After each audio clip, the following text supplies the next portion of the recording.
স্বাগত সংবাদ যোগে দিনের প্রধান সংবাদ এবং তার বিস্তারিত বিশ্লেষণে আপনাদের সঙ্গে আছে আমি রাকিব হাসান। তাহলে আবহাওয়া অফিস থেকে যে তথ্যগুলো পাওয়া গেল সেগুলো ছোট করে আরও একবার জানিয়ে দিই। আজকে 26শে এপ্রিল, আজ থেকে আগামী 5 দিন দেশের বিভিন্ন অঞ্চলে ঝড়, বৃষ্টি এবং অতি ভারী বর্ষণের একটা পূর্বাভাস আবহাওয়া অফিসের পক্ষ থেকে আছে। এর মধ্যে প্রথম এবং দ্বিতীয় দিন রংপুর, ময়মনসিংহ, সিলেট বিভাগের কোথাও কোথাও অতি ভারী বর্ষণ হতে পারে এবং তৃতীয় দিন বৃষ্টির আওতা বেড়ে যেতে পারে। ঢাকা, ময়মনসিংহ এবং সিলেট বিভাগের অনেক জায়গায় অতি ভারী বর্ষণ হতে পারে।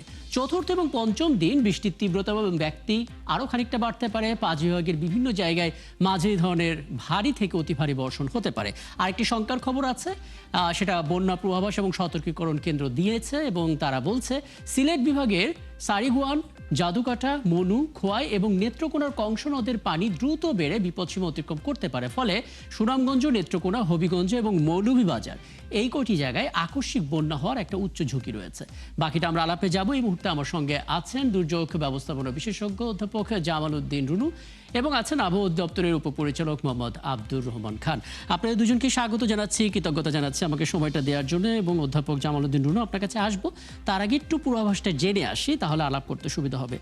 আব্দুর রহমান খান, আমাদেরকে শুরুতে একটু জানাবেন, আমরা তো আবহাওয়ার আপডেট পাচ্ছি এবং ক্ষণে ক্ষণে আপডেট আসলে নতুন নতুন তথ্য যুক্ত করে, সেই জায়গা থেকে 24 ঘন্টার কি কি পূর্বাভাস বলা হয়েছে একটু জানাবেন আমাদেরকে। ধন্যবাদ। বাংলাদেশ আবহাওয়া অধিদপ্তর থেকে কিন্তু বেশ কয়েকদিন আগে থেকে আমরা বলে আসছি যে 26 তারিখ থেকে কিন্তু দেশের যে উপরে যে তাপপ্রবাহ ছিল সে তাপপ্রবাহ কিন্তু অবসান হবে বৃষ্টির মাধ্যমে।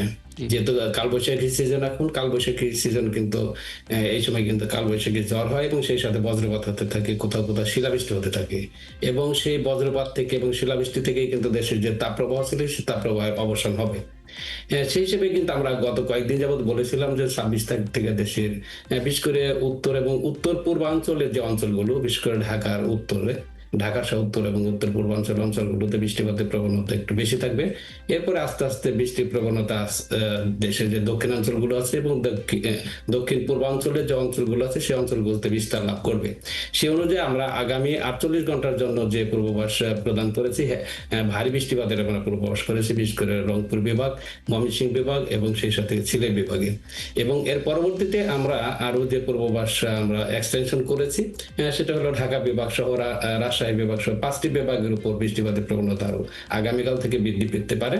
এবং সেই সাথে যেহেতু আমাদের উত্তর এবং উত্তর পূর্বাঞ্চলের যে অঞ্চলগুলো আছে, বিশেষ করে ময়মনসিংহ বিভাগ এবং সিলেট বিভাগে, এইসব বিভাগের উপর কিন্তু বৃষ্টিপাতের প্রবণতা আরো বৃদ্ধি পাবে।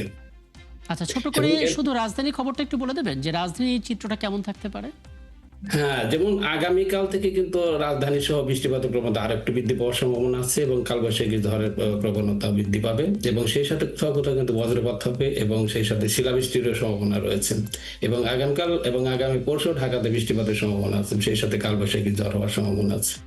আচ্ছা, আর আমরা যখন খবরটা বলছিলাম তখন একটা তথ্য বন্যা পূর্বাভাস কেন্দ্র থেকে দেওয়া হচ্ছিল যে দেশে আগাম একটা বন্যার উচ্চ ঝুঁকি রয়েছে।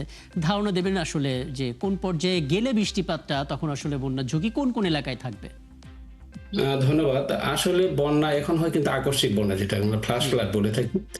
এই ফ্লাশ ফ্লাডের অঞ্চলটা কিন্তু আসলে দেশের ময়মনসিংহ এবং সিলেট বিভাগের যে অঞ্চলগুলো আছে এই অঞ্চলগুলোতে হয়ে থাকে এবং এই অঞ্চলগুলোতেই কিন্তু আমরা ভারী বৃষ্টিপাতের আমরা পূর্বাভাস প্রদান করেছি। সেই সাথে যেহেতু আকস্মিক বন্যা যখন হয় তখন কিন্তু আমাদের এইসব অঞ্চলে ভারী বৃষ্টিপাতের থেকে যে বৃষ্টিপাতটা আসবে, যে পানিটা আসবে, সেই সাথে কিন্তু আপস্ট্রিম যে অঞ্চলগুলো আছে বা অর্থাৎ বাংলাদেশের বর্ডারের বাইরে, বিশেষ করে মেঘালয় অঞ্চলে যে আছে, ওইখানে কিন্তু বৃষ্টিপাতের প্রবণতা আস্তে আস্তে বৃদ্ধি পাবে। ওই পানিটা যেহেতু আমাদের দেশের উত্তর এবং ওই অঞ্চলটা উঁচু অঞ্চল, ওইখানকার পানি কিন্তু দ্রুত গতিতে বাংলাদেশের ময়মনসিংহ এবং সিলেট বিভাগের যে অঞ্চলগুলো আছে সেই অঞ্চলগুলোর উপর দিয়ে চলে আসবে। এর ফলে কিন্তু আকস্মিক বন্যা পরিস্থিতি সৃষ্টি হতে পারে ময়মনসিংহ সিলেট বিভাগের যে অঞ্চলগুলো আছে সেই অঞ্চলগুলোর উপর। তাহলে আমরা বলতে পারি যে বন্যা, আকস্মিক বন্যা হবে কি হবে না সেটা বোঝা যাবে আগামী 3 থেকে 5 দিন পরে গিয়ে, তাই তো?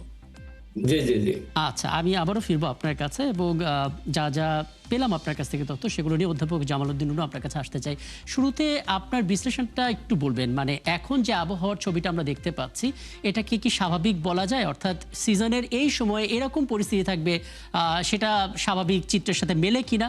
এবং আমরা আজকে যেটা আলাপ করতে চাচ্ছিলাম যে আমাদের তো দুর্যোগ পরিচিত, সেই হিসেবে প্রস্তুতি কতখানি, কিভাবে সেটা করা দরকার, বন্যার ব্যাপারটাও মাথায় রেখে যদি আপনি আমাদেরকে বলেন। জি। ধন্যবাদ। প্রথমত এই সময় আবহাওয়া এই ধরনেরই থাকবে, এটা একটা স্বাভাবিক। আমাদের এই সিজনটাতে এই ধরনের টেম্পারেট একটা সিচুয়েশন থাকে, লু হাওয়া বয় অনেক সময়।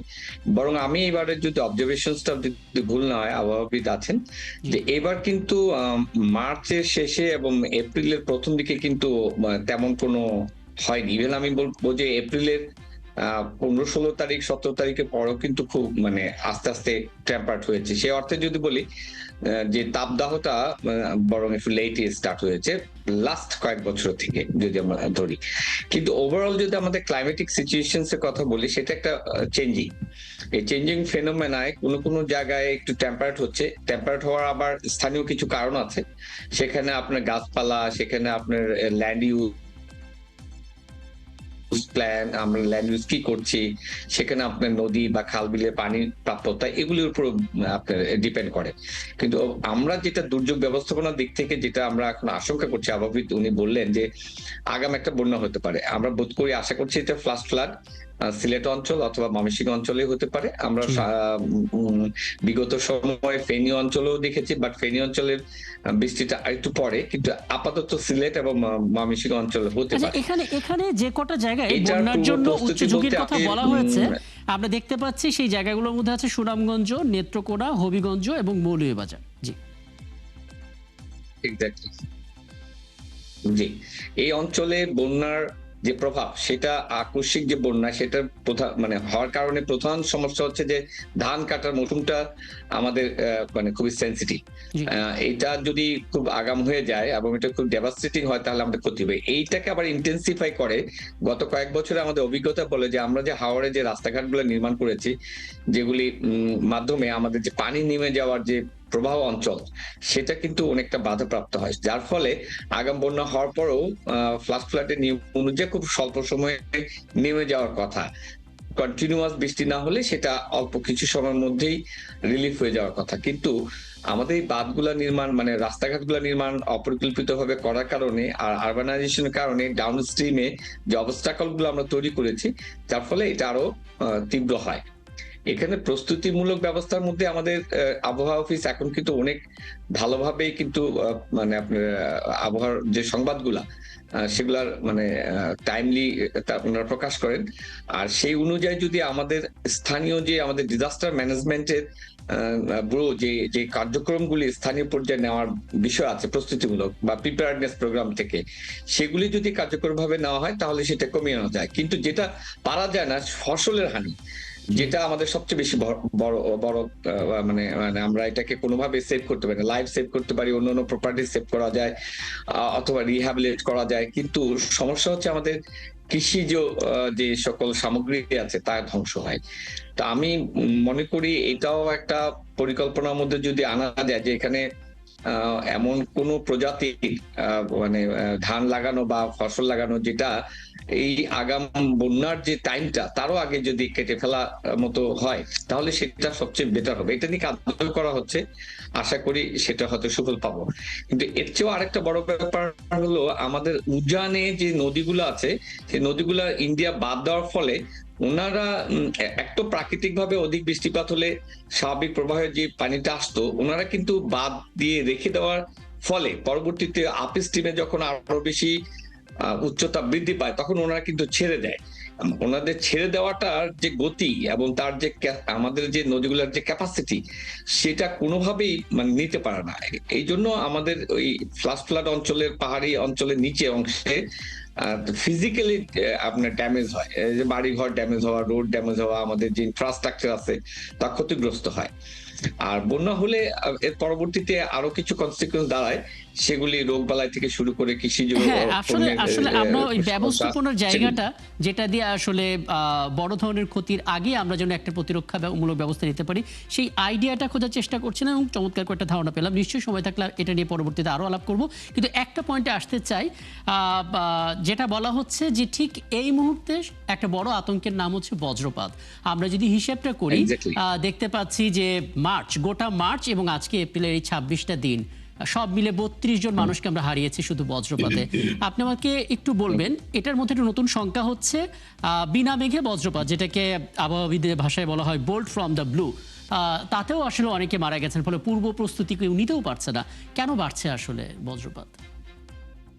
ধন্যবাদ। আসলে বজ্রপাতকে দুর্যোগ হিসেবে ঘোষণা আমার মনে হয় করা উচিত। জি। কারণ কি আমরা এই বজ্রপাতে দেখা যাচ্ছে বছরে প্রচুর লোক মারা যায়। এটার মূল কারণ অনেকগুলির মধ্যে আমি কয়েকটা মেজর কারণ বলি। একটা আছে যে আমাদের এনভায়রনমেন্টাল কন্ডিশনস ও কিন্তু চেঞ্জ হচ্ছে। এর পাশাপাশি ক্লাইমেটিক চেঞ্জের পাশাপাশি আমাদের যে ল্যান্ডে যে আমাদের ল্যান্ড ইউজ, যেখানে আপনার ফরেস্ট অথবা গাছপালা অথবা আমাদের যে ন্যাচারাল যে কন্ডিশনটা, সেটাকে কিন্তু আমরা নানাভাবে ডিজার্ভ করছি। আর আমার মনে হয় সাম্প্রতিক সময়ে যে আমাদের অঞ্চলে বজ্রপাতের কারণ, সেটা হচ্ছে যে বজ্রপাতটা হওয়ার মেইন বিষয় হচ্ছে যে আমাদের অ্যাটমসফিয়ারে যে হিউমিডিটি থাকে এবং গ্যাস থাকে, সেখানে ভোল্টেজ তৈরি হয়, তাই তো, ইলেকট্রিসিটি তৈরি হয়। তখন সেটা যখন নিকটবর্তী কোনো গ্রাউন্ড বা কন্ডাক্টিভ কোনো প্লেস পায়, সেখান দিয়ে সেটা পাস করে। তো আগের দিনে আমাদের এই মানে পরিবেশে তাল গাছ বা বড় বড় গাছগুলি বা বৃক্ষগুলি এই কাজটা খুব ভালোভাবে আমাদের পালন করতো। হ্যাঁ, তো এই জন্য আমি মনে করি বায়োরিমিডিয়াল জায়গা থেকে বজ্রপাতের বিষয়টাকে রিমেডি করা যায়। তার চেয়েও আমাদের পরিবেশগত যে বিপর্যয়ের কারণ, সেটার মধ্যে গ্রিন হাউস গ্যাস আমরা যেভাবে মানে মানে আমরা নির্গত করছি, সেটাও যদি কমে আনতে পারি, এয়ার পলিউশনস এর ফলেও কিন্তু আমাদের বজ্রপাতের একটা ইন্টেন্সিভ পরিস্থিতি আমরা অবলোকন করি। তো সঙ্গত কারণে এটা একটা মাল্টি সেক্টরাল অ্যাপ্রোচ দরকার। একটা হলো রুট কজে আমাদের এটাকে থামানো, আর একটা হলো আমরা রিমিডিয়াল মেজার্স। একটু বোঝার চেষ্টা করে আসি, তারপর আবার আপনার কাছে আসবো। যেটা আব্দুর রহমান খান, একটা বিষয় একটু বলবেন, মানে আমরা গেল কয়েক বছর ধরে আসলে বজ্রপাত নিয়ে একটু সিরিয়াসলি আলাপ করছি, কারণ এত বেশি মৃত্যুর খবর আসলে বাড়ছে। আমরা নানা তথ্য জানতে পারি, কখনো কখনো বলা হয় যে সচেতনতার একটা অভাব রয়েছে, কারণ বজ্রপাতের ওই সময়টাতেই হয়তো গৃহপালিত পশু, গরু ছাগল, সেগুলো মাঠ থেকে আনার জন্য কৃষকরা নামছেন, কেউ হয়তো মাছ ধরার জন্য পুকুরে নেমে যাচ্ছেন। মানে কোথায় গিয়ে আসলে জটিলতা দেখেন? আমরা কোনো তথ্য পাচ্ছি না, নাকি আমাদের সচেতনতার অভাব, নাকি ব্যবস্থাপনা ত্রুটি? ধন্যবাদ। আসলে বজ্রপাতে কিন্তু দিন দিন মানুষের সংখ্যা, মৃত্যুর সংখ্যা বাড়ছে।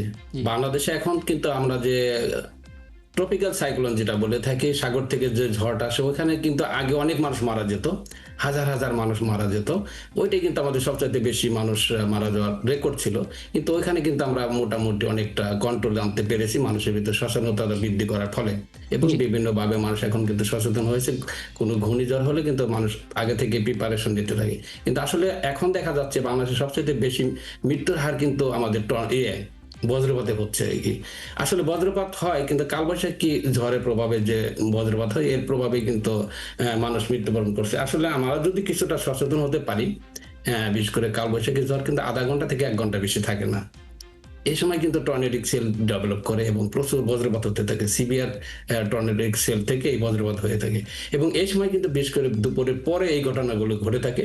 এই সময় কিন্তু কৃষকরা সাধারণত ধান কাটার নিয়ে ব্যস্ত থাকে, অথবা যে আপনি বললেন যেটাকে গরু ছাগল আনতে মাঠে গরু ছাগল চড়াতে যায়, ওখান থেকে যখন আনতে যায় তখন কিন্তু আসলে ওরা কোনো নিরাপদ আশ্রয় পায় না, বিদায় কিন্তু আসলে এই বজ্রপাতের কবলে পড়ে যায়। সেজন্য আমি বলবো, মানুষ যদি এই সময়টার জন্য আধা ঘন্টা থেকে 1 ঘন্টা, এই সময় আকাশ যখন কালো মেঘে ধেয়ে আসতে থাকে, তখন যদি সচেতন হয় এবং নিরাপদ আশ্রয় যদি থাকতে পারে, তাহলে আমার মনে হয় বজ্রপাতের হাত থেকে মানুষ অনেকটা আমরা করতে পারবো, কমাতে পারবো, বজ্রপাতের হাত থেকে মৃত্যুর হার অনেকটা কমাতে পারবো। তবে মানুষকে সচেতন হতে হবে, এবং অনেকটা, বিশেষ করে আধা ঘন্টা থেকে 1 ঘন্টা। দেখুন এই কালবৈশাখী ঝড় কিন্তু আধা ঘন্টা থেকে 1 ঘন্টার মধ্যে ক্লিয়ার হয়ে যাচ্ছে আর কি।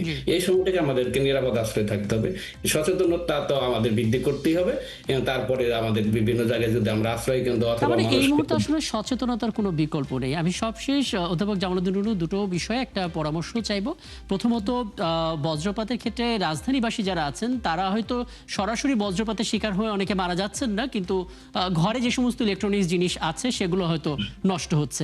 কাজেই সচেতনতার জায়গাটা কেমন, উন্নত দেশগুলো আসলে কিভাবে এই ব্যাপারটা সমাধান করে। আর একটা বিষয় হচ্ছে বৈরী আবহাওয়া এবং পাহাড় ধস হাত ধরাধরি করে হাঁটে। আমরা আসলে যে সমস্ত পাহাড়ি এলাকাগুলো দেখি, সেই জায়গাটাতে একটা বড় ধরনের মাইকে প্রচারণা চালিয়েও আসলে সেখান থেকে মানুষদেরকে নিরাপদ স্থানে নিয়ে যাওয়া যায় না। সমাধানটা কি হবে দুটো একত্রে? ধন্যবাদ। আরবান এরিয়া আমাদের বজ্রপাতে যে হয়, সেটি কোনো না কোনো বিল্ডিং এর ছাদে বা কোনো না কোনো কন্ডাক্টিভ প্লেসে হয়। সেক্ষেত্রে আমাদের বিল্ডিং কোড অনুযায়ী বজ্রপাত নিরোধক যে মানে আমাদের যে ডিজাইন করার জন্য যে আমাদের এই আর্থেনিং করতে হয় আপনার তার দিয়ে একেবারে গ্রাউন্ডে, সেখানেও কিন্তু একটু মানে আপনার খামতি আছে। খামতিটা কেমন আমি বলি, এই তারটা যে উপর থেকে নিচে মাটির নিচে যাবে, কতটুকু যাবে, এটা গ্রাউন্ড ওয়াটার টেবিলকে টাচ করতে হবে, ড্রাই কোনো সয়েলের মধ্যে দিলে হবে না। তার মানে এই যে ইঞ্জিনিয়ারিং যে বিষয়টা আছে সেই বিষয়টা প্রতিপালন করে রাইটলি আপনাকে আর্দেনিং করতে হবে, এটা নাম্বার ওয়ান। আর নাম্বার টু হচ্ছে আমাদের শহর অঞ্চলে এই ধরনের বজ্রপাতের ফলে যে ইলেকট্রিক অ্যাপ্লায়েন্স গুলা যে নষ্ট হয়, এটার জন্য কিন্তু আমাদের রিমিডিয়াল মেজার আছে, কিভাবে আপনার ওয়্যারিং করবে, কিভাবে সুইচিং করবে, সেটার জন্য কিন্তু মেথড আছে। যদি বজ্রপাত হয় অটোমেটিক্যালি এগুলি শাটডাউন হয়ে যাবে, সেই সেফটি গুলা সেন্সর গুলাকে কাজে লাগানো। আর আমাদের যেটা বললেন, আমাদের গ্রামে গঞ্জে যে বজ্রপাত হয় সেটার জন্য গাছপালা লাগলে হয়, কিন্তু কখনো কখনো এত খোলা মাঠে যখন কৃষকরা কাজ করে ও কিন্তু আসতে পারে না। সেই জন্য আমাদের যে পেডি ফিল্ড গুলো আছে সেটা নেচার বুঝে বেশ কিছু যদি আপনার আশ্রয় কেন্দ্র তৈরি করা যায়, অথবা এমন কোনো নিজেরাই উদ্যোগ হয়ে মানে এরকম বড় একটা, বিশেষ করে নর্থ বেঙ্গলের দিকে বা হাওড় অঞ্চলের দিকে মাইলকে মাইল কোনো বাড়িঘর বা কিছু নাই, সেই সকল জায়গায় যদি অন্তর্বর্তী কিছু সার্ভে করে এরকম এবং আমি আসলে আপনার কাছে দুঃখ প্রকাশ করে নিচ্ছি এই অর্থে যে আপনার পরামর্শগুলো পুরোটা শুনতে পারলে ভালো হতো, কিন্তু সময়টা একেবারেই শেষ। এই স্বল্প সময়ের মধ্যে কার্যকর বেশ কিছু পরামর্শ আপনারা দিলেন, অনেক ধন্যবাদ আমাকে সময়টা দেওয়ার জন্য। দর্শক, আমাদের সঙ্গে ছিলেন এতক্ষণ দুর্যোগ ব্যবস্থাপনা বিশেষজ্ঞ অধ্যাপক জামাল উদ্দিন রুনু, একই সঙ্গে ছিলেন আবহাওয়া অধিদপ্তরের উপপরিচালক মোহাম্মদ আব্দুর রহমান খান। এবং এই ছিল আজকের সংবাদযোগে। আগামীকাল ঠিক রাত 10টায় দেখা হবে নতুন বিষয় এবং তার বিস্তারিত নিয়ে। ঠাকুর ৭১-এর সাথে।